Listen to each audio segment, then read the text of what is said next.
اعوذ باللہ من الشیطان الرجیم بسم اللہ الرحمن الرحیم رب اشرح لی صدری ویسر لی امری واحلل عقدۃ من لسانی یفقہوا قولی ربی زدنی علما۔ بسم اللہ الرحمن الرحیم۔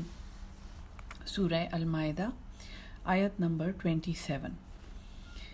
اب جو بیان آ رہا ہے یہ سورہ المائدہ کی آپ سمجھیں کہ ایک اسپیشل امتیاز ہے۔ یہ بیان حابیل اور قابیل کا قصہ ہے۔ حابیل اور قابیل حضرت آدم کے دو بیٹے تھے، اور ان میں سے قابیل نے حابیل کو قتل کیا تھا۔ یہ دنیا کا پہلا قتل تھا، یعنی انسانیت میں جو پہلا قتل ہوا تھا ایک معصوم انسان کا بغیر کسی وجہ کے اور قتل عمد کیا گیا تھا۔ یہ وہ قتل ہے، اور اس میں بہت زیادہ بہت سبق ہیں ہمارے لیے۔ چونکہ قابیل نے ایک ایسی حرکت کی تھی جو دنیا میں سب سے بڑا جرم بننے والا تھا کہ ایک انسان دوسرے کی جان لے، تو وہ تفصیل یہاں پہ اللہ نے بتائی ہے اور آپ نے غور سے سننی ہے اور سمجھنی ہے۔ بسم اللہ الرحمن الرحیم۔ وَاتْلُ، اور سنائیں، تا لا یا تلاوت بھی اسی سے نکلا ہے کہ پڑھ کر سنائیں، علیہم، ان پر، نبأ، خبر، نبأ ابنئے جو ہے بنی ایک بیٹے کو کہتے ہیں، بنین اس کی جمع ہے، بہت سے بیٹے۔ بنئے جو ہے عربی میں ایک صیغہ ہے، ایک ہمارے ہاں تو اردو میں یا انگلش میں واحد اور جمع ہوتا ہے یا سنگولر اور پلورل ہوتا ہے۔ عربی میں چونکہ یہ بہت وسیع زبان ہے اور بڑی ورسٹائل ہے، اس میں ایک صیغہ ہوتا ہے جس کو تثنیہ کہتے ہیں، یعنی دو، یعنی واحد پھر تثنیہ یعنی دو اور پھر جمع، تو دو کے لیے بھی الگ لفظ ہوتا ہے۔ اسی طرح بنی کا مطلب ابن ایک بیٹا ہے، پھر بنین جو ہے یہ بہت سارے بیٹے ہیں، بنون یا بنین، اور بنائے جو ہے یہ دو بیٹوں کے لیے آتا ہے۔ تو سنائیں ان کو خبر بنائے آدم کے دو بیٹوں کی، بالحق، حق کی بات ہے، سچی کہانی ہے۔ اذ قربا، جب دونوں نے پیش کی، قربانن ایک نیاز، فتقبلا، تو قبول کر لی گئی، من احدہما ان دونوں میں سے ایک کی، ولم یتقبل اور نہ قبول کی گئی، من الآخر دوسرے سے۔ قربانی اور نیاز کا طریقہ ہمیں تورات سے اور انجیل سے پتہ ہے کہ ایک جانور کی یا جس چیز کی بھی یہ قربانی دیتے تھے اسے ذبح کر کے حلال کر کے ایک اونچی جگہ پہ رکھ آتے تھے، تو ایک آسمانی آگ آ کے اسے کھا لیتی تھی۔ یہ روایات سے ہمیں معلوم ہے۔ قرآن میں ایک جگہ صرف اس کا ذکر ہے کہ ایسی قربانی کیوں نہیں دی جسے آسمان سے ایک آگ آ کے کھا جائے، اور حضور صلی اللہ علیہ وسلم کی صحیح حدیث ہے، اس کا مفہوم یہ ہے کہ میری امت کے لیے قربانی کھانا حلال کیا گیا ہے، یہ میری امت کا امتیاز ہے، کیونکہ بنی اسرائیل جو تھی وہ قربانی کا گوشت نہیں کھاتے تھے، وہ آسمان سے وہ آگ آ کے اسے بھسم کر دیتی تھی، اور یہ اس کی قبولیت کی نشانی تھی۔ تو ان دو بیٹوں نے جب نیاز پیش کی ہے، اور حابیل اور قابیل کے کہانی کے ساتھ بہت زیادہ روایات ہیں جن میں سے میجورٹی روایات اسرائیلی ہیں، وہ اس سے شادی کرنا چاہتا تھا اور وہ اس سے نئی شادی کرنا چاہتا تھا، اور وہ جو بھی ہے اس ڈیٹیل میں نہ جائیں، اگر وہ ڈیٹیل اہم ہوتی تو یہاں قرآن میں دی گئی ہوتی، اللہ نے بتایا ہوتا، لیکن اللہ یہاں پہ مقصد جو ہے انسانی جان کی حرمت کا بیان ہو رہا ہے، حلال حرام کا بیان چل رہا ہے نا، تو مسلمان کی جان جو ہے یہ انتہائی محترم ہے، انتہائی، یعنی کہ ایک لحاظ سے یہ مقدم ہے ہماری شرع میں، ہماری فقہ میں۔ حرام کھانے کی اجازت ہے اگر انسانی جان کے لیے ضروری ہے، نشے کی چیز جیسے شراب ہے، الکحل ہے، اس کا استعمال حلال ہے اگر جان بچانے کے لیے ضروری ہے۔ تو ایک کی قربانی قبول کر لی گئی اور دوسرے کی نا قبول کر گئی۔ قالا، اس ایک نے کہا، لأقتلنک، ضرور میں تجھے قتل کر دوں گا، غصے میں آ کے اور حسد کی وجہ سے وہ اپنے بھائی کو کہہ رہا ہے کہ میں تجھے مار ڈالوں گا۔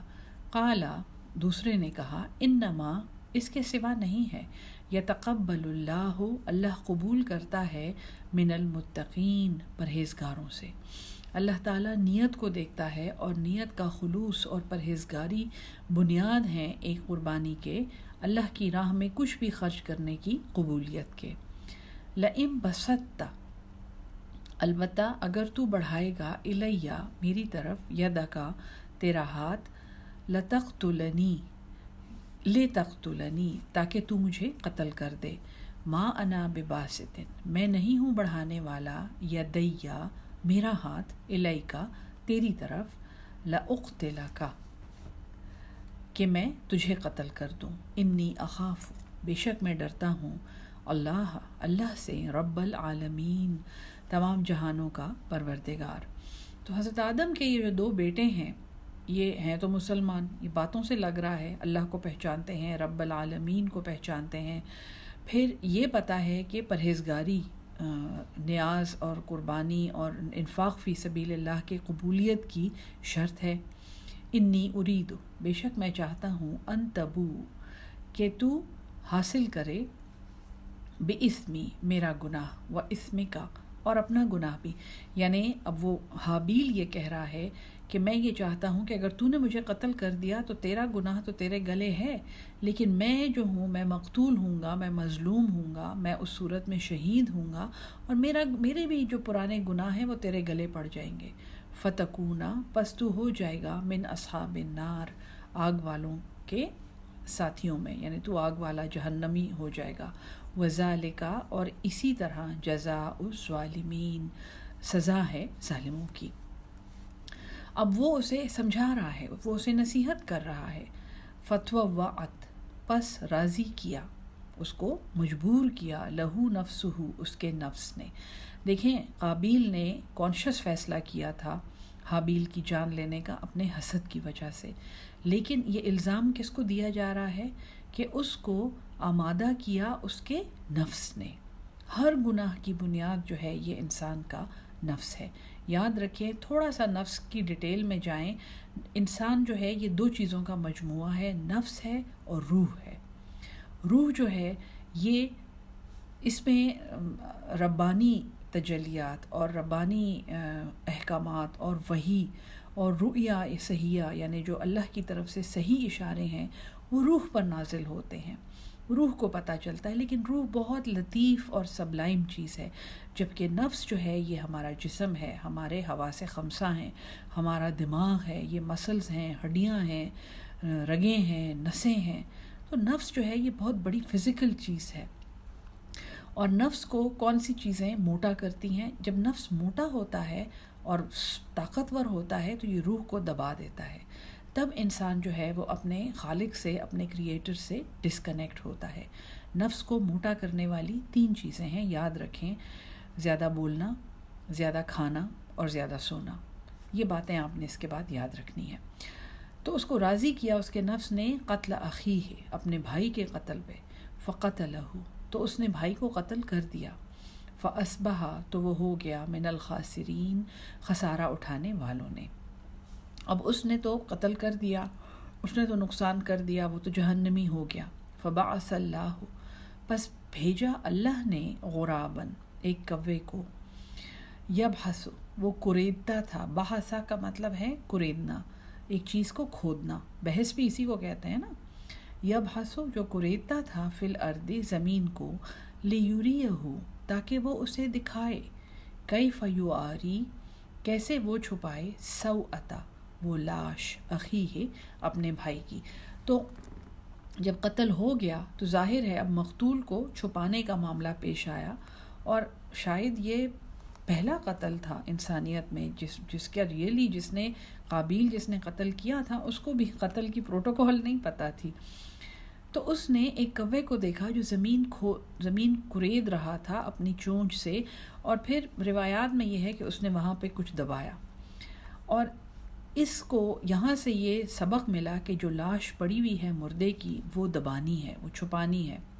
قالا اس نے کہا، یا ویلتا ہے بدبختی، عاجزت مجھ سے تو اتنا بھی نہ ہو سکا، میں تو اتنا عاجز ہوں، ان اکونا کہ میں ہو جاؤں، مثل ھذا الغراب اس کوے جیسا، فاواریا پھر میں چھپاؤں، سوءۃ اخی لاش اپنے بھائی کی، فَأَصْبَحَ پس وہ ہو گیا من النادمین نادم ہونے والوں میں، پھر وہ پشیمان ہونے والوں میں ہو گیا، شرمندہ ہونے والوں میں ہو گیا۔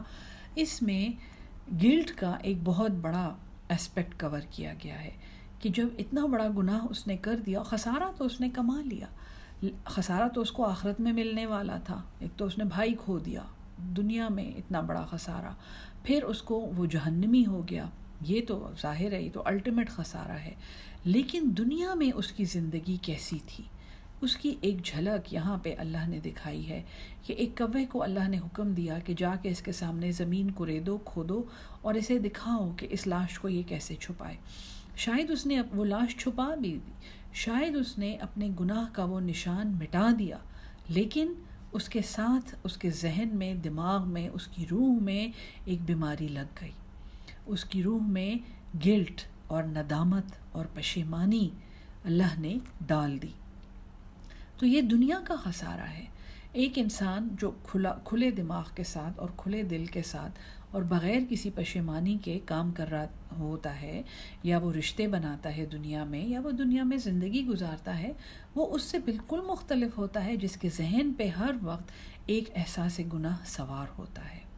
تو یعنی انسان کی دنیا میں بھی ذہنی حالت تباہ ہو جاتی ہے۔ ندامت فَأَصْبَحَ پس وہ رہ گیا من النادمین نادم ہونے والوں میں۔ من اجل ذالک اس وجہ سے کتبنا علی بنی اسرائیل، یعنی یہ بھی ایک وجہ ہے، کتبنا ہم نے لکھا، علی بنی اسرائیل بنی اسرائیل پہ، انہو یہ کہ وہ، اب یہ جو آگے بات آ رہی ہے نا، یہ تورات کی آیت ہے، تورات میں موجود ہے اور یہ انجیل میں بھی موجود ہے۔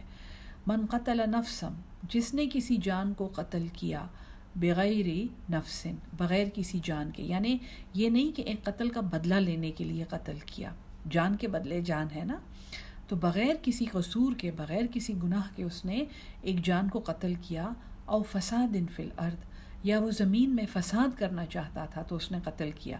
اپنے ارد گرد اپنی نالج میں، ہسٹری میں جتنے قتل ہوئے ہیں ذرا ان کا جائزہ لیں اور بتائیں کہ کتنے قتل جائز تھے جو ہوئے ہیں۔ 99.9% ناجائز ہوئے ہیں۔ تو یہ زمین میں فساد ہے، یہ وہ فساد ہے جب انسان کی جان لی جاتی ہے۔ فَكَأَنَّمَا تو گویا قتل النَّاسَ اس نے قتل کیا انسانیت کو، جمیعا سب کے سب، جس نے ایک قتل کیا گویا اس نے پوری انسانیت کو قتل کیا۔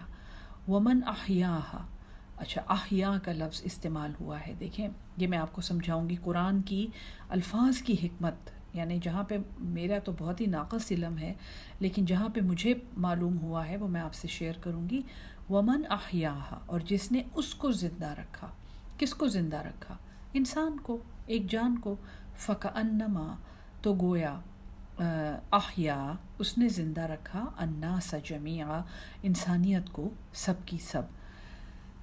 دیکھیں یہ آیت جو ہے نا، اس کے سٹرکچر پہ غور کریں۔ اللہ یہاں پہ یہ کہہ رہا ہے کہ جس نے ایک جان کو قتل کیا بغیر کسی جان کے، بغیر کسی قصور کے، یا زمین میں فساد کرنے کے لیے، تو گویا اس نے قتل کیا انسانیت کو سب کا سب۔ یعنی ایک قتل کا فساد جو ہے یہ پوری دنیا میں پھیلتا ہے، پوری انسانیت اس فساد سے بھر جاتی ہے ایک قتل کے فساد سے۔ آگے اللہ کہتا ہے وَمَنْ أَحْيَاهَا، لفظ جو استعمال ہوا ہے وہ ہے احیاها۔ حیات کیا چیز ہے؟ زندگی۔ یہ ہماری جو زندگی اس کو ہم حیات کہتے ہیں نا۔ احیا کا مطلب ہے جس نے پھونکی زندگی اس میں، جس نے دی زندگی اس کو، جس نے زندہ رکھا اس کو۔ یہ ایک کنٹینیوس عمل ہے، ٹھیک ہے، یا اس نے ایک زندگی بچائی۔ یہاں پہ اللہ آیت یعنی عربی کے قواعد کے مطابق اگر ایک انسان کہہ رہا ہوتا تو وہ یہ کہتا فَكَأَنَّمَا قَتَلَ النَّاسَ جَمِيعًا، گویا جس نے ایک قتل کیا تو گویا اس نے قتل کیا انسانیت کو سب کے سب۔ وَمَن مَا قَتَلَ اور جس نے نہیں قتل کیا تو گویا اس نے بچا لیا انسان۔ یہ اللہ کہہ سکتا تھا، قواعد کے مطابق یہی بات ہے، لیکن اللہ نے یہاں پہ یہ نہیں کہا کہ جس نے نہ قتل کیا، اللہ نے یہ کہا ہے جس نے زندہ رکھا۔ یہ نہیں کہ اس کو شاید قتل سے بچا لیا، شاید وہ بیمار تھا تو اسے بچا لیا، شاید وہ روحانی تکلیف میں تھا تو اس کی مدد کی، شاید اس کو ہدایت کی ضرورت تھی تو اس کو ہدایت دی کہ وہ ایک بہتر انسان بن جائے۔ احیا کا لفظ جو ہے نا یہ امپروومنٹ کو دکھاتا ہے، تو گویا اس نے انسانیت کی امپروومنٹ کی فکر کی۔ اور ظاہر ہے ہم ڈاکٹر تو بڑے فخر سے یہ آیت اپنی کلینکس پہ بھی لکھتے ہیں اور ہر جگہ لکھتے ہیں کہ یہ تو ایک میڈل ہے جو اللہ نے ہمیں پہنایا ہے، جو دنیا میں کسی کے پاس نہیں ہے، کہ جس نے انسانیت کو بچایا، اسے زندہ رکھا، ایک انسان کو، تو گویا اس نے انسانیت کو بچا لیا سب کے سب۔ وَلَقَدْ جَاءَتْهُمْ، اور تحقیق ان کے پاس آ چکے ہیں، رسولنا ہمارے رسول، بالبینات روشن دلائل کے ساتھ، ثم پھر ان کثیرا منہم بہت سے ان میں سے، بعد ذالک اس کے بعد بھی، فی الارض زمین میں، لمسرفون حد سے بڑھتے ہیں، یعنی رسول آ گئے ہیں، کھلی نشانیاں دلائل وہ لے آئے ہیں، لیکن اس کے باوجود بھی بعض لوگ جو ہیں وہ زمین میں حد سے بڑھتے ہیں۔ انما جزاء الذین، یہی سزا ہے ان لوگوں کی، یحاربون جو حرب کرتے ہیں، جھگڑے، لڑائی، جنگ کرتے ہیں، اللہ و رسولہ، اللہ اور اس کے رسول سے، ویسعون اور وہ سعی کرتے ہیں، کوشش کرتے ہیں، فی الارض زمین میں، فسادن فساد کی، این یقتلوا یہ کہ وہ قتل کیے جائیں، او یصلبوا یا وہ سولی دیے جائیں، او تقطع یا کاٹ دیے جائیں، ایدیہم ان کے ہاتھ، و ارجلہم اور ان کے پاؤں، من خلاف مختلف جگہوں سے، یعنی دایاں ہاتھ کاٹ دیا تو بایاں پاؤں کاٹیں، اور بایاں ہاتھ کاٹا تو دایاں پاؤں کاٹیں، معذور کر دیا ان کو، او ینفو یا وہ نکال دیے جائیں، دفع کر دیے جائیں، من الارض اس زمین سے۔ تو اللہ اور رسول کا نظام جب قائم ہو جائے، بار بار میں آپ کو کہہ رہی ہوں یہ صورت فتح مکہ کے موقع کی ہے، اب مسلمان سلطنت قائم ہونے جا رہی تھی، اور روم اور فارس اور ہر جگہ کی ان کو فتح ملنے والی تھی، شام کی فتح نصیب ہونے والی تھی، تو اس امت کو اللہ نے تیار کرنا تھا کہ ایک عادل اور انصاف پسند اور اللہ کا نظام جاری کرنے والا جو سسٹم ہے اور جو امت ہے وہ کیسی ہوتی ہے۔ تو جو لوگ اللہ اور رسول سے جنگ کرتے ہیں اور زمین میں فساد پھیلاتے ہیں، یہ یاد رکھیں، یہ دو اصول ہیں حملہ کرنے کے، تو پھر ان کو قتل کرنا ہے یا سولی دینی ہے یا ہاتھ پیر ان کے کاٹنے ہیں یا انہیں ملک سے دفع کر دینا ہے، نکال دینا ہے۔ ذالک لہم، یہ اس لیے کہ ان کے لیے، خزی فی الدنیا، رسوائی ہے اس دنیا میں، اللہ نے ان کے لیے رسوائی لکھی ہے، وَلَهُمْ فِي الْآخِرَةِ اور ان کے لیے آخرت میں، عذاب عظیم ایک بہت بڑا عذاب ہے۔ ہاں ایکسیپشن کیا ہے؟ ہر جگہ قرآن کا اصول یاد رکھیں، ایکسیپشن بتائیے ہر جگہ، إِلَّا الَّذِينَ تَابُوا اس سے پہلے، یعنی سوائے ان لوگوں کے جنہوں نے توبہ کر لی، من قبل اس سے پہلے، ان تقدروا علیہم کہ تم قابو پاؤ ان پر، ایک دفعہ جب تم قابو پا لو ان پر تو پھر تو وہ توبہ ہی کریں گے، لیکن ایسے لوگ بھی ہوں گے جو تمہاری آمد کا سن کے توبہ طائب ہو گئے ہوں گے، فَاعْلَمُوا تو جان لو، ان اللہ یہ کہ اللہ غفور الرحیم وہ بخشنے والا، بار بار رحم کرنے والا ہے، یعنی جس اللہ کا نظام تم جاری کرنے والے ہو، جس اللہ کا نظام تم رائج کر رہے ہو، وہ اللہ انتہائی بخشنے والا اور بار بار رحم کرنے والا ہے۔ یا ایھا الذین آمنوا اتقوا اللہ، اے ایمان والو اللہ سے ڈرو، وابتغوا اور ڈھونڈو، الیہ الوسیلۃ اس کی طرف قرب کا ایک راستہ۔ یہ بھی جی بڑی ایک آپ سمجھیں کہ کنٹروورشل آیت ہے، کیونکہ ایک فرقے ہیں ہم میں، ایک وہ فرقہ ہے جو کسی وسیلے پر ایمان نہیں رکھتا اور وہ کہتا ہے کہ جو اللہ کی طرف وسیلہ ہے، اللہ سے ملانے کا جو طریقہ ہے وہ اللہ نے قرآن میں بتایا ہے کہ نماز پڑھو، روزہ رکھو، متقی بنو، قرآن سے جڑ جاؤ، یہ وسیلے ہیں اللہ سے جڑنے کے۔ اور ایک وہ گروہ ہے، ایک ہمارے بہن بھائی ہیں جو یہ کہتے ہیں کہ اللہ نے قرآن میں کہا ہے کہ وسیلہ ڈھونڈو، تو وسیلہ تو بہت ضروری ہے، وسیلے کے بغیر تو اللہ کی عبادت ہو ہی نہیں سکتی۔ اتقوا اللہ کے ساتھ آیا ہے کہ وابتغوا الیہ الوسیلہ، دونوں ترجمے ٹھیک لگتے ہیں، دونوں ترجمے۔ جو ایک گروہ کہہ رہا ہے کہ کوئی فزیکل وسیلہ نہیں ہے اور انسان کے نیک اعمال ہیں اور عبادات ہیں اور قرآن ہے، یہ سب وسیلے ہیں، وہ ٹھیک کہہ رہے ہیں۔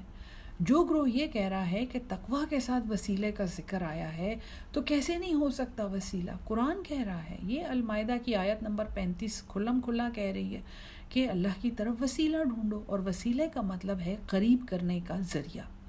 یہ واو سین لام اور واو سواد لام دونوں کا ایک ہی مطلب ہے۔ وصل ہمیں پتہ ہے نا، وصل مل جانا، تو وسیلہ بھی وہی ہے کہ اس کی طرف کنیکشن ڈھونڈو۔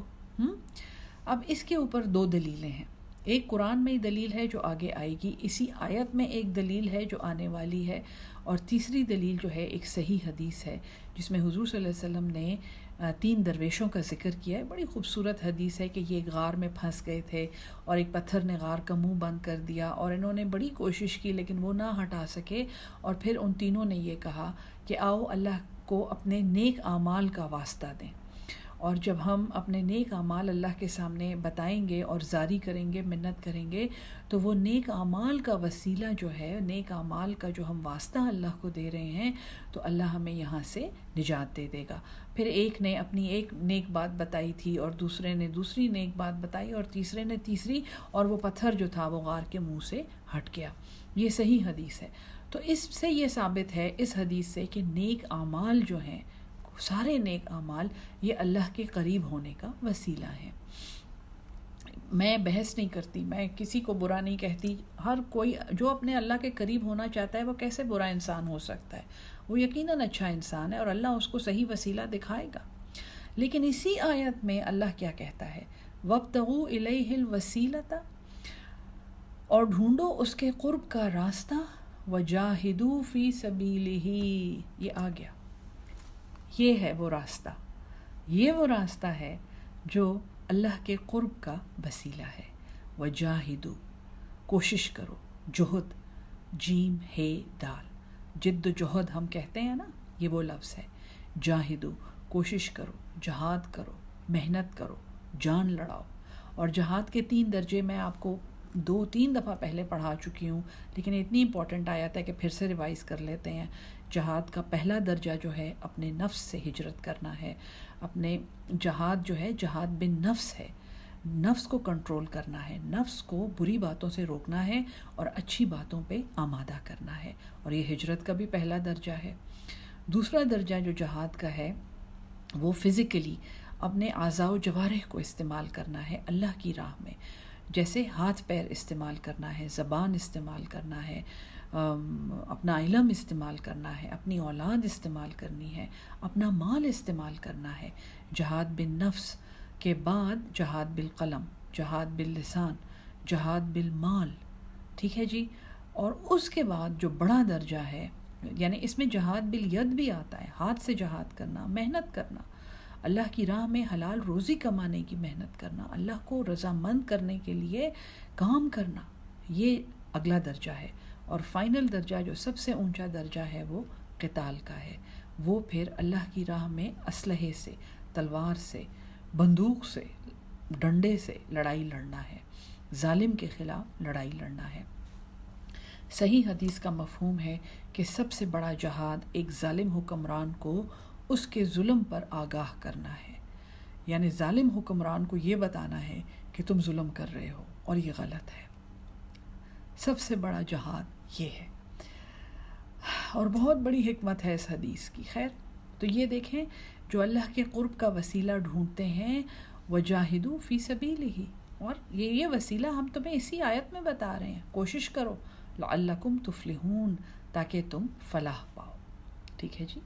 ان الذین کفروا، بے شک جن لوگوں نے انکار کیا، کفر کیا، لو ان لہم، اگر ہو جائے ان کے لیے، ما فی الارض جمیعا، جو کچھ زمین میں ہے سب کا سب، ومثلہ، اور اسی جیسا، معہو، اس کے ساتھ، یعنی ڈبل ہو جائے، سارے زمین کے خزانے جمع ہو جائیں، لیفتدو، تاکہ وہ فدیے میں دے اس کو، بھی، اس کے ذریعے، من عذاب سے بچنے کے لیے، یوم القیامت، قیامت کے دن، ما تقبل منہم، ہرگز نہیں قبول کیا جائے گا اس سے، وَلَهُمْ عَذَابٌ علیم، اور اس کے لیے ایک دردناک عذاب ہے۔ یریدون، وہ چاہیں گے، این یخرجوا من النار، کہ وہ نکل جائیں آگ سے، وما ہم بخارجین منہا، اور نہیں نکلنے والے ہیں وہ اس میں سے، وَلَهُمْ عَذَابٌ مُقِيمٌ، اور ان کے لیے ہمیشہ رہنے والا، قائم رہنے والا عذاب ہے، استغفر اللہ، دائمی عذاب ہے۔ اب ایک اور امتیازی آیت آگے آ رہی ہے، اور یہ بھی اسی صورت کی شان ہے، یہ حکم اس میں ہے، یہ اسلامی حدود کا حکم ہے۔ قرآن میں آپ دیکھیں گے کہ سینٹرل آیت، سینٹرل کانسیپٹ ایک ہوگا۔ اب یہ جو ہے یہ المائدہ ہے، اور نصارہ کے بارے میں اور اہل کتاب کے بارے میں اس میں احکامات ہیں۔ شان نزول کے مطابق یہ فتح مکہ کے موقع پہ نازل ہوئی ہے، تو ہمیں پتہ ہے کہ اس میں فائنل احکامات ہیں۔ اس میں ایک مسلمان سلطنت جب قائم ہو جاتی ہے، اور جب مومن یعنی اللہ کا بندہ جو ہے وہ ایک جگہ پہ غلبہ حاصل کر لیتا ہے، تو پھر اس کے لیے کیا احکامات ہیں، پھر اس نے ایک کیسی سلطنت بنانی ہے، کیسی حدود جاری کرنی ہے، کیسا قانون بنانا ہے، کیا سسٹم بنانا ہے، اس نے وہ اس میں ہے۔ دنیا کے پہلے قتل کا ذکر اس میں ہے، کیونکہ ایک سلطنت میں امن رکھنا اس قدر ضروری ہے، اور فساد سے اس کو بچانا۔ حضرت ابراہیم نے جب خانہ کعبہ وہ پہنچے تھے تو انہوں نے مکہ کے لیے کیا دعا کی تھی؟ پہلی دعا یاد ہے آپ کو، سورہ البقرہ میں گزری ہے وہ، رب اے میرے رب اجعل ھذہ البلدا امنا، اس شہر کو امن کا گھر بنا دے۔ پہلی دعا جو انہوں نے کی ہے، کیونکہ امن کے بغیر چاہے خزانوں کے ڈھیر لگے ہوئے ہوں، چاہے وہاں پہ شہد کے دریا بہہ رہے ہوں، کچھ بھی ہو، امن کے بغیر اس کی کوئی قیمت نہیں ہے۔ ایک انسان کے سر کے اندر جو امن ہوتا ہے، جب اسے کوئی سٹریس نہیں ہوتا تو وہ بہترین پرفارمنس دیتا ہے۔ اسی طرح جب ایک معاشرے میں سٹریس نہیں ہوتا تو وہ معاشرہ بہترین پرفارم کرتا ہے، اور اس کے رہنے والے اپنی زندگی مکمل طور پہ بھرپور طریقے سے اپنی زندگی انجوائے کرتے ہیں۔ تو اسی لیے پہلے قتل کی کہانی اللہ نے سنائی اور فساد کا بیان کیا، پہلی امتوں کا بیان اللہ نے کیا کہ دیکھو انہوں نے اپنے صحیفوں کے ساتھ، اپنی کتابوں کے ساتھ، اپنے پیغمبروں کے ساتھ اور اپنی شریعتوں کے ساتھ کیا حشر کیا تھا، اور پھر کیا ہوا ان کے ساتھ، ایک پہ لعنت بول دی گئی اور دوسرا فرقہ ہو گیا۔ تو اس امت کو اب جب یہ غلبہ پا گئی ہے اور مکہ میں ان کی حکومت قائم ہو رہی ہے، اللہ تعالیٰ ایک پورا سسٹم ان کو دے رہا ہے۔ تو یہ امتیازی اگلی جو آیت ہے یہ چوری کی حد ہے، اور یہ تورات میں بھی موجود ہے اور انجیل میں بھی موجود ہے، لیکن آج مسلمانوں پہ یہ اعتراض ہے کہ یہ چوروں کے ہاتھ کاٹتے ہیں اور یہ وحشی ہیں اور یہ جانور ہیں اور یہ فنڈامنٹلسٹ ہیں۔ والسارق، اور چور مرد، والسارقۃ، اور چور عورت، فاقطعوا، پس کاٹ ڈالو، ایدیہما، ان دونوں کے ہاتھ، جزاءً، یہ سزا ہے، بما کسبا، جو انہوں نے کیا، نکالن، ایک عبرت ہے، من اللہ، اللہ کی طرف سے۔ عبرت کیسے بنایا جاتا ہے؟ جب عام لوگ دیکھیں اس سزا کو دیتے ہوئے، ٹھیک ہے جی۔ اس حکم پر اب یہ تو قرآن کا حکم ہے، پھر ہمارے صحابہ نے کیا کیا ہے، حضور صلی اللہ علیہ وسلم نے کیا کیا ہے۔ حکم کا شان نزول ایک یہودی عورت کی چوری کا معاملہ ہے، جو امیر عورت تھی اور اس نے چوری کی تھی، اور حضور صلی اللہ علیہ وسلم کے پاس اس کا مقدمہ آیا تھا، اور آپ نے اس پہ حد جاری کی تھی کہ اس کا ہاتھ کاٹ دو۔ تو لوگوں نے آپ کو یہ کہا کہ یا رسول اللہ، یہ عالی نسب عورت ہے، بڑے اونچے نسب کی عورت ہے، ایسا حکم نہ دیں۔ اس پہ آپ حضور صلی اللہ علیہ وسلم یعنی آپ اٹھ کے کھڑے ہو گئے، اور آپ کا چہرہ غصے سے رنگ بدل گیا، متغیر ہو گیا، اور آپ نے کہا کہ یہ عورت اگر فاطمہ بنت محمد بھی رضی اللہ تعالیٰ عنہ اگر ایسا گناہ کر کے آتی تو میں اس کے لیے بھی یہی حکم دیتا۔ یاد رکھو تم سے پہلے کی امتیں اسی لیے تباہ ہوئی ہیں کہ جو قوانین تھے وہ امیروں کے لیے اور تھے اور غریبوں کے لیے، یعنی یہ مفہوم میں آپ کو بتا رہی ہوں، عربی تو مجھے نہیں یاد اس کی، لیکن امیر لوگوں کے لیے اور تھے اور غریبوں کے لیے کچھ اور تھے۔ اپنے معاشرے کا جائزہ لیں، اپنے ارد گرد، ہم جو اپنے آپ کو امت محمدی کہتے ہیں، بہت کچھ آپ کو سمجھ آ جائے گا کیوں تباہ ہو گئے ہیں، کیوں آج یہ حال ہے ہمارا۔ تو اس کو عبرت بنانا ہے۔ حضور صلی اللہ علیہ وسلم نے تو یہ حد جاری کی ہے، اور اس کے بعد تورات یعنی کہ اہل کتاب کے عالموں نے کہا کہ یہ حکم تو ہماری کتابوں میں بھی موجود ہے۔ اس کے بعد صحابہ میں حضرت عمر کا اجتہاد ہے اس حکم پہ، جب آپ کے سامنے کسی کو لایا گیا اور اس نے کوئی چیز چرائی تھی اور اس نے کہا کہ میں بھوک سے بے تاب تھا، میں کیا کرتا، میں نہیں خرید سکتا تھا اپنے بچوں کے لیے اور گھر والوں کے لیے۔ اس پر حضرت عمر کا اجتہاد یہ ہوا، انہوں نے کہا کہ اگر ایک حاکم وقت کی سلطنت میں ایسے بھوکے لوگ رہتے ہیں اور اس کو ان کے بارے میں نہیں پتہ، تو گویا ان کے ہاتھ کاٹنے چاہیے بجائے اس چور کے جس نے بھوک سے اور مجبوری سے تنگ آ کے چوری کی ہے۔ تو یہ ایک اجتہاد اس حد میں ہو چکا ہے اور ہمارے فقہ میں یہ موجود ہے۔ جب حالات ایسے ہو جائیں کہ لوگوں کو اپنی جان بچانے کے لیے چوری کرنی پڑے تو پھر ان لوگوں پر یہ حد جاری نہیں ہوتی۔ لیکن یہ قرآن کا حکم ہے اور اللہ کہتا ہے کہ اس کو عبرت بناؤ۔ واللہ، اور اللہ عزیز حکیم، وہ غالب ہے اور حکمت والا ہے۔ فمن تاب من بعد ظلمہ، پس جس نے توبہ کر لی اپنے ظلم کے بعد، وہ اصلحہ، اور اصلاح کر لی۔ اصلاح کیسے کی؟ اس نے ثابت کر دیا کہ وہ دوبارہ ایسی حرکت نہیں کرے گا۔ فإن اللہ، بس بے شک اللہ، یتوب علیہ، وہ توبہ قبول کرتا ہے، توجہ دیتا ہے ان پہ۔ ان اللہ، بے شک اللہ، غفور الرحیم، وہ بخشنے والا، بار بار رحم کرنے والا ہے۔ علم تعلم، کیا تم نہیں جانتے، ان اللہ، یہ کہ اللہ، لہو ملک السماوات والارض، اسی کی سلطنت ہے آسمان اور زمین۔ یعذب من یشاء، وہ عذاب دیتا ہے جسے وہ چاہتا ہے۔ ویغفر، اور وہ بخشتا ہے، لمن یشاء، جسے وہ چاہتا ہے۔ واللہ، اور اللہ، علی کل شیء قدیر، ہر چیز پر قادر ہے۔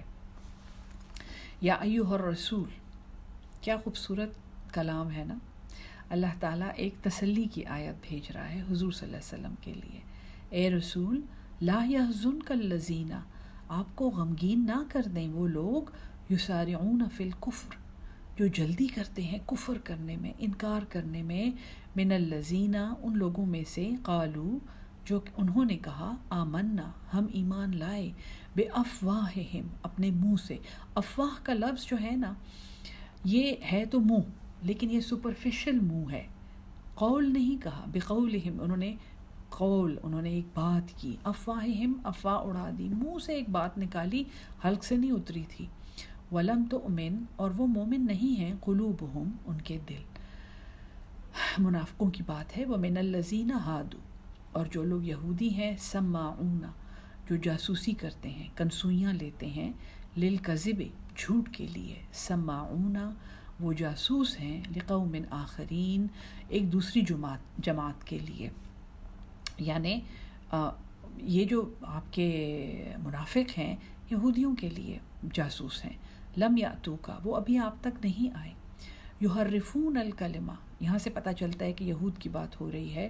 وہ پھیرتے ہیں کلام کو، من بعد مواضعہ، بعد اس کے ٹھیک ٹھکانے کے، یعنی وہ اس کلام کی تحریف کرتے ہیں، اور تحریف میں آپ کو ڈیٹیل میں پڑھا چکی ہوں، ایون قرآن میں جو لوگ کرتے ہیں وہ میں آپ کو پڑھا چکی ہوں۔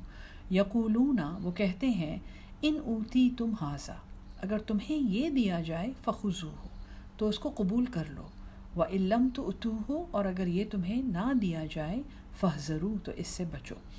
یعنی وہ کلام کے مختلف حصے بتا کے کہتے ہیں کہ یہ مان لو اور یہ فلاں جو ہے اس سے بچو۔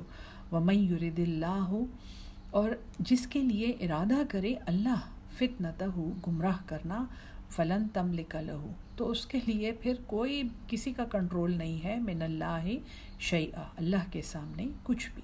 اولئک الذین، یہی وہ لوگ ہیں، لم یرد اللہ، اللہ نے نہیں چاہا، ان یطہر قلوبہم، یہ کہ ان کے دل پاک کرے۔ تو ایمان کی تعریف کیا ہے؟ دل کی پاکیزگی۔ یہ تو ہم پیوریفیکیشن آف دا ہارٹس میں بہت زیادہ اچھی طرح کور کر چکے ہیں، جو by the way podcast میں پورے کا پورا موجود ہے، purification of the heart series. جو دلوں کی طہارت چاہتے ہیں، میرا مشورہ ان کے لیے یہ ہے کہ ضرور سنیں۔ لہم فی الدنیا خزی، ان کے لیے دنیا میں رسوائی ہے، ولہم فی الآخرۃ، اور ان کے لیے آخرت میں عذاب عظیم، بہت بڑا عذاب ہے۔ سماعون للکذب، جاسوسی کرنے والے ہیں جھوٹ کے لیے، یہ کنسوئیاں لیتے ہیں جھوٹی باتیں کرنے کے لیے۔ اکالون للسحت، یہ خوب کھانے والے ہیں، پیٹ بھر بھر کے کھانے والے ہیں، سحت حرام۔ فَإِن جَاءُوكَ، پس اگر وہ آپ کے پاس آئیں، فَاحْكُم بَيْنَهُم، تو آپ فیصلہ کر دیں ان کے درمیان، او اعرض عنہم، یا آپ منہ پھیر لیں ان سے، یعنی آپ کی چوائس ہے۔ منافقوں کے معاملے میں چوائس حاکم کو دی گئی ہے۔ وَإِن تُعْرِضْ عَنْهُمْ، اور اگر آپ منہ پھیر لیں ان سے، فَلَن يَضُرُّوكَ، تو وہ ہرگز نہیں بگاڑ سکتے آپ کا، شَيْئًا، کچھ بھی۔ وَإِنْ حَكَمْتَ، اور اگر آپ فیصلہ کریں، فَحْكُمْ، تو پھر فیصلہ کریں، بینہم، ان کے درمیان، بالقسط، انصاف سے۔ یہ حکم ہے، مسلمان حاکم کے لیے حکم ہے، فَحْكُمْ بینہم بالقسط، کوئی بھی فریق ہوں، کسی کی سائیڈ نہیں لینی، انصاف سے فیصلہ کرنا ہے۔ ان اللہ، بے شک اللہ، یحب المقسطین، وہ دوست رکھتا ہے انصاف کرنے والوں کو۔ وکیفہ، اور کیسا ہے یہ، وکیفہ یحکمونک، اور کیسے وہ آپ کو منصف بنائیں گے، کیسے وہ آپ سے حکم کرائیں گے، وعندہم التورات، جبکہ ان کے پاس تو تورات موجود ہے۔ یہ جو کیس میں نے آپ کو بتایا تھا اس عورت کا، جس نے، یہود عورت کا جس نے چوری کی تھی، اس کے بارے میں، اس کیس کے لیے یہ شان نزول جو ہے ان آیات کا وہ واقعہ ہے۔ وَعِندَهُمُ التَّوْرَاتُ، جبکہ ان کے پاس تورات ہے، فِيهَا حُکْمُ اللَّهِ، اس میں اللہ کا حکم ہے، اور یہی حکم ہے کہ چوری کرنے والے کا ہاتھ کاٹو۔ ثُمَّ يَتَوَلَّوْنَ، پھر وہ پھر جاتے ہیں، من بعد ذالک، اس کے بعد، وما اولئک، اور نہیں ہیں وہ لوگ، بالمؤمنین، ایمان لانے والے۔ اب یہ جو آیت آ رہی ہے آپ کے سامنے 44، اس میں نے آپ کو کہا تھا نا کہ آگے دلیل آئے گی کہ جس نور کا ذکر کیا ہے اللہ نے، وہ کیا نور ہے، کیونکہ وہاں پہ تو بڑا مشکل تھا یہ ثابت کرنا کہ میں آپ کو وہاں سمجھا دیتی۔ یہ قرآن کی شان ہے، جب آپ کے ذہن میں ایک سوال آتا ہے، ایک جستجو پیدا ہوتی ہے، تو اس کا جواب آگے جا کے اللہ تعالیٰ دے دیتا ہے، اور وہ جواب وہاں موجود ہوتا ہے۔ تو یہ وہ جواب ہے جو یہاں پہ اب میں آپ کو سمجھاؤں گی۔ انا انزلنا التورات، بے شک ہم نے نازل کی تورات، فیہا ہدی و نور، اس میں ہدایت ہے اور نور، فیہا، تورات کے اندر ہی ہدایت اور نور دونوں موجود ہیں۔ کیونکہ تورات میں شریعت موسوی جو ہے نا، وہ ساری کی ساری تورات میں لکھی ہوئی تھی، انہوں نے بعد میں الگ سے کوئی شریعت نہیں بنائی، جو صحیح اور غلط کا جو بھی، یعنی جیسے شریعت محمدی ہے، اس میں قرآن اور قرآن اور سنت نبوی جو ہیں دونوں موجود ہیں، شریعت وہاں سے، ابھی میں نے آپ کو مثال دی ہے نا ہاتھ کاٹنے کی، کہ حضور صلی اللہ علیہ وسلم نے کیسے پریکٹس کیا، اور پھر حضرت عمر نے اس کے اوپر ایک اجتہاد کیا تھا، جس میں انہوں نے یہ کہا کہ اگر حاکم کی غلطی ہے کہ لوگ بھوکے ہیں تو پھر چور کا ہاتھ نہیں کاٹ سکتے۔ تو یہ جو آگے اب یہ جو بات آ رہی ہے نا، یہ قرآن اور تورات کا فرق آپ نے سمجھنا ہے۔ اللہ کہتا ہے انا انزلنا التوراۃ فیہ ھدی و نور، فیہا ھدی و نور، اسی تورات میں ہدایت بھی تھی اور نور بھی تھا۔ اب یہ نور وہاں پہ میں نے بتایا تھا نا کہ کنفیوژن ہے، لوگ کہتے ہیں نبی صلی اللہ علیہ وسلم ایک نور ہے، یہ تو کتاب کے اندر کوئی نور ہے۔ ہدایت جو ہے یہ ڈائریکشن ہے، اللہ آپ کو کہتا ہے رائٹ چلو، لیفٹ چلو، سیدھا چلو، یہ ڈائریکشن ہے، ٹھیک ہے۔ نور جو ہے نا، یہ اس ڈائریکشن کے بعد حاصل ہونے والی ایک کیپیسٹی ہے، ایک صلاحیت ہے، ایک استطاعت ہے، جس سے انسان کو صحیح اور غلط صاف نظر آنے شروع ہو جاتے ہیں۔ وہ صحیح اور غلط میں، حق اور باطل میں، سچ اور جھوٹ میں، اچھے اور برے میں اس نور کے ساتھ فرق کر سکتا ہے۔ اسی لیے قرآن کا نام فرقان بھی ہے، نور بھی قرآن کا نام ہے۔ یہ یہاں میں آپ کو بتا رہی ہوں، وہاں بتاتی تو آپ زیادہ کنفیوز ہو جاتے۔ فیہا ھدی و نور، اسی کتاب میں ہدایت بھی ہے اور وہ شریعت بھی ہے جو شریعت موسوی ہے، جس کو وہ فالو کرتے ہیں۔ نور یعنی اس ہدایت کا وہ رزلٹ ہے جو اللہ تعالیٰ اپنی ہدایت کے ذریعے ہمیں دینا چاہتا ہے۔ نور ہماری وہ صلاحیت ہے جو ہمیں اچھے اور برے میں تمیز کرنا سکھاتی ہے۔ اسی لیے تھا نا کہ اندھیروں میں سے نکال کے نور میں لے آئے ہیں، روشنی میں لے آئے ہیں۔ یحکمو، حکم دیتے تھے، بہن نبیون، اس کے ذریعے سے نبی، الذین، وہ لوگ، اسلموا، جو اس کو مانتے تھے، الذین، وہ لوگ، اسلموا، جو فرمان بردار تھے، جو سلامتی چاہتے تھے، جو بات مانتے تھے، للذین، ان لوگوں کے لیے، ہادو، جو یہود تھے، والربانیون، ربانی لوگ کون ہیں؟ یہ درویش ہیں، والاحبار، اور عالم، بڑے بوڑھے عالم، استحفظو، اس لیے استحفظو کہ ان کو یہ ذمہ داری دی گئی تھی کہ وہ حفاظت کریں، وہ نگہبان مقرر کیے گئے تھے من کتاب اللہ کی کتاب کے، وکانوا علیہ اور وہ تھے اس پر شہداء نگران گواہ، فلا تخشوا الناس بس لوگوں سے نہیں ڈرنا، بڑے بڑے لوگ گزر چکے ہیں، وخشونی اور مجھ سے ڈرو، ولا تشترو اور نہ حاصل کرو بآیاتی میری آیتوں کے بدلے ثمنن قلیلا ایک چھوٹی آیت، ایک چھوٹا بدلہ، چھوٹی قیمت وَمَن لَّمْ يَحْكُمْ اور جو فیصلہ نہ کرے اس کے مطابق، اللہ کی کتاب کے مطابق، بما انزل اللہ اس کے مطابق جو اللہ نے نازل کیا، فَأُولَٰئِکَ تو یہی لوگ ہیں، ہم الکافرون جو کافر ہیں۔ اللہ تعالی ہم سب کو قرآن کو سمجھ کر اس پہ عمل کرنے والا اور اس کو آگے پہنچانے والا بنا دے، آمین ثم آمین۔